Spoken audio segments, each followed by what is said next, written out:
Good day, everyone. Welcome to Module 8 of the analysis of the Nigeria Tax Bill 2024.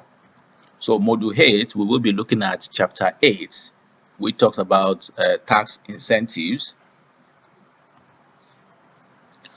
So, Chapter 8 of the Nigeria Tax Bill 2024 introduces a structured framework of tax incentives and exemptions aimed at stimulating economic growth, encouraging investment in priority sectors, and supporting entities engaged in activities of national importance.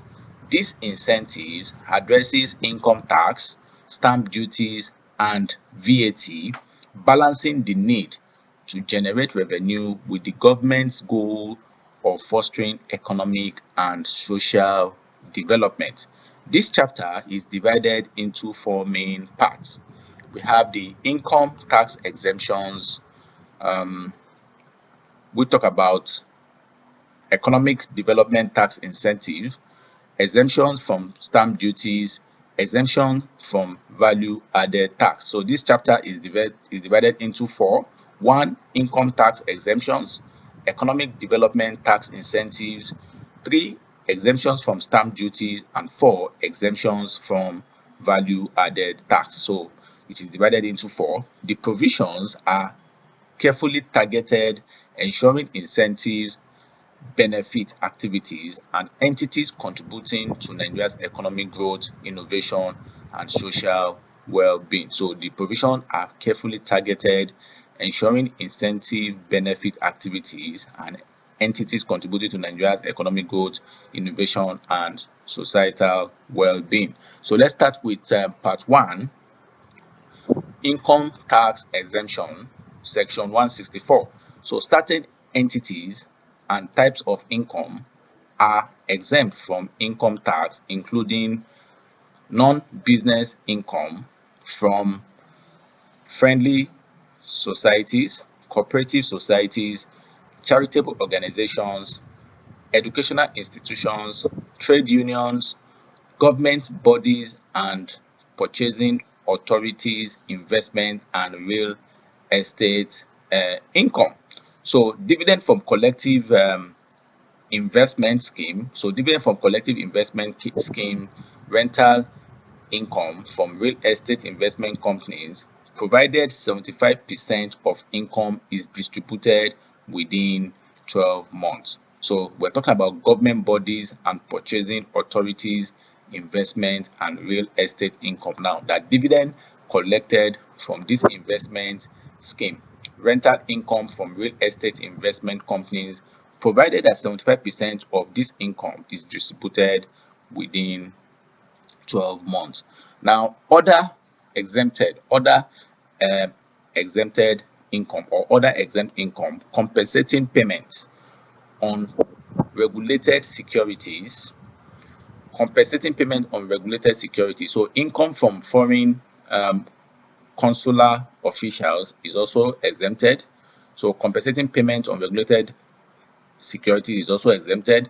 Military personnel income in specific roles, redundancy payments, pension, and income from certain government bonds, from certain government bonds.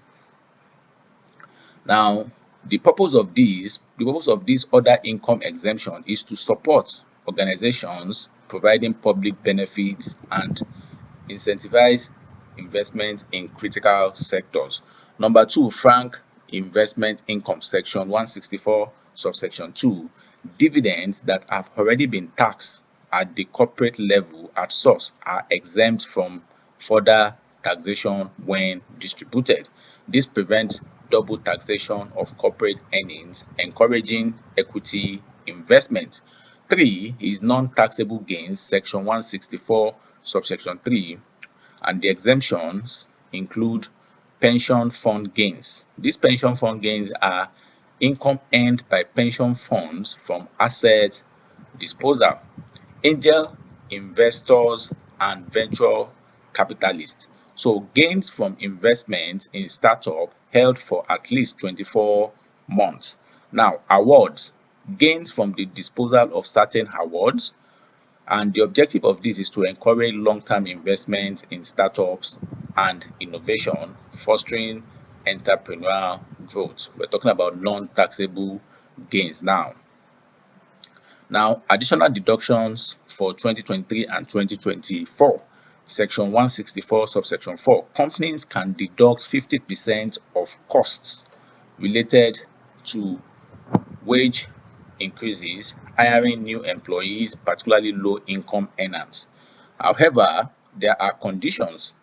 Deduction applies only if there is a net increase in employment, and the impact of this is to support job creation and wage growth, particularly for lower income workers. So, number 5, deductible donations. Section 165.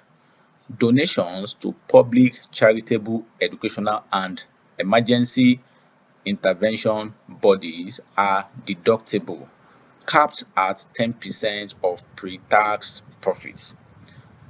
This is to encourage corporate philanthropy and contributions to public causes.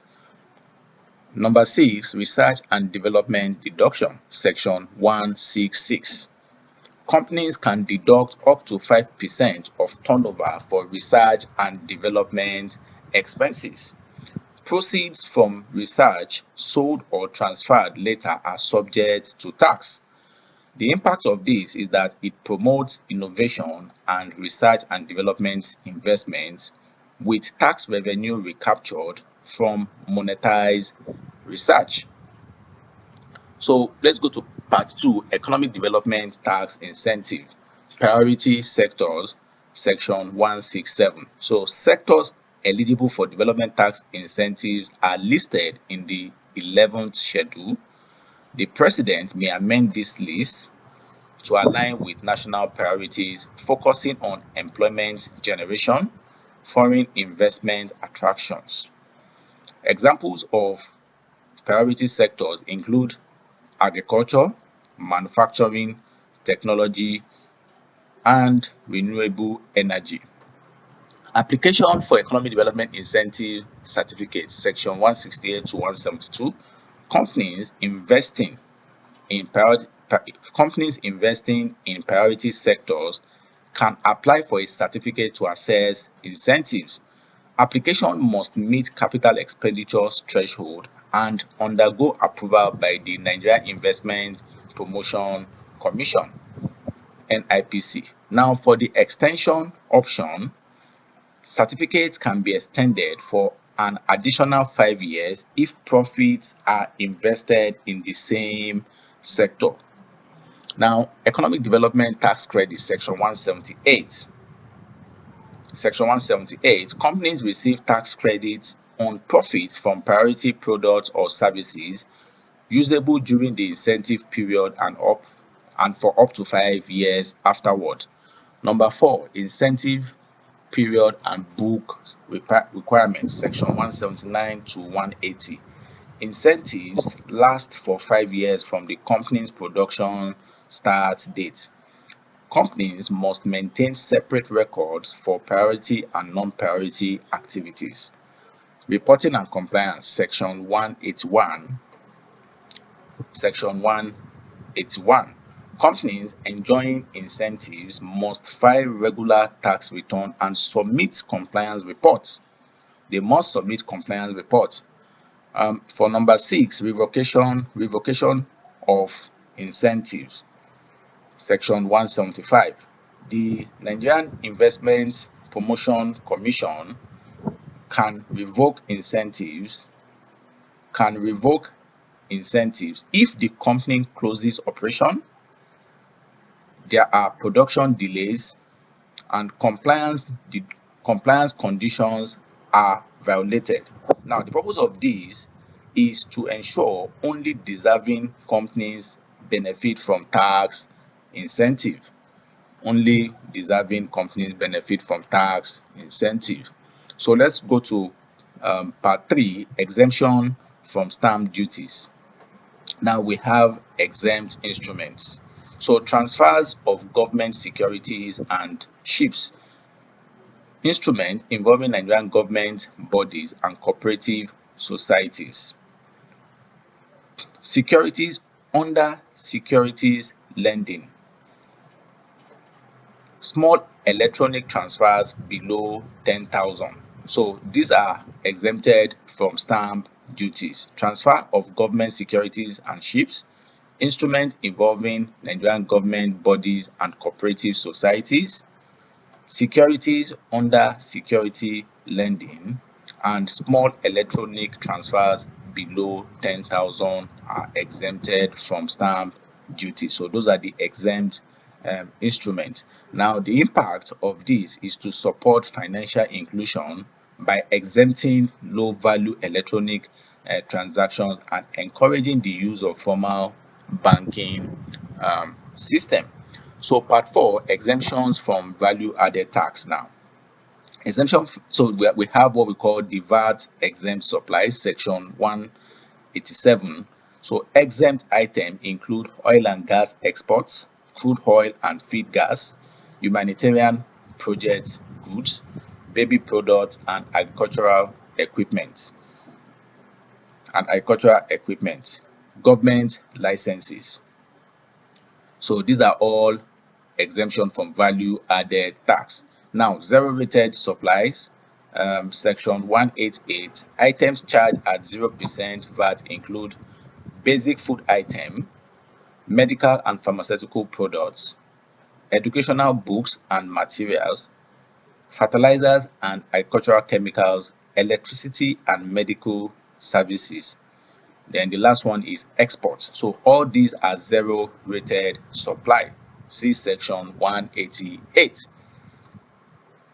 Now, for number 3, special presidential exemption, section 189, supplies for government funded or donor funded development projects may receive VAT exemptions via presidential order.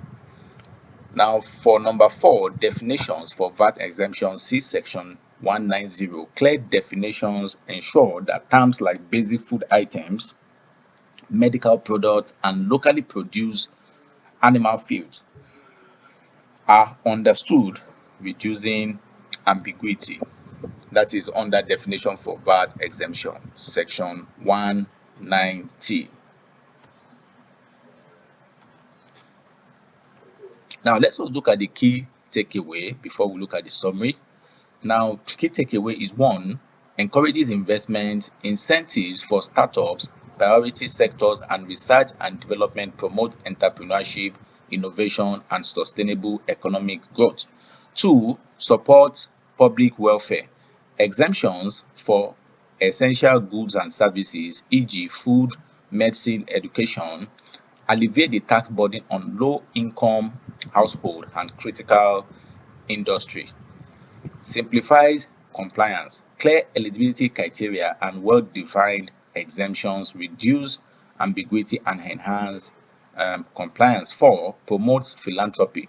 So deductible donations encourage corporate contributions to public and charitable causes. So in conclusion, Chapter 8 of the Nigerian Tax Bill 2024 provides a comprehensive framework for tax incentives and exemptions, addressing economic development, social welfare, and innovation.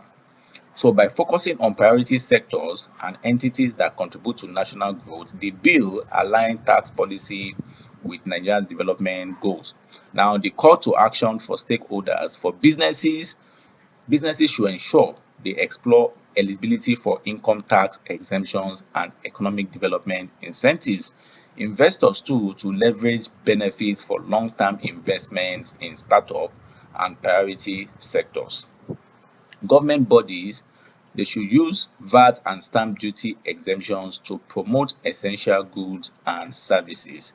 These provisions will position Nigeria as an attractive destination for investment, innovation, and sustainable development. Thank you for joining us on this module. See you at the next module. Thank you.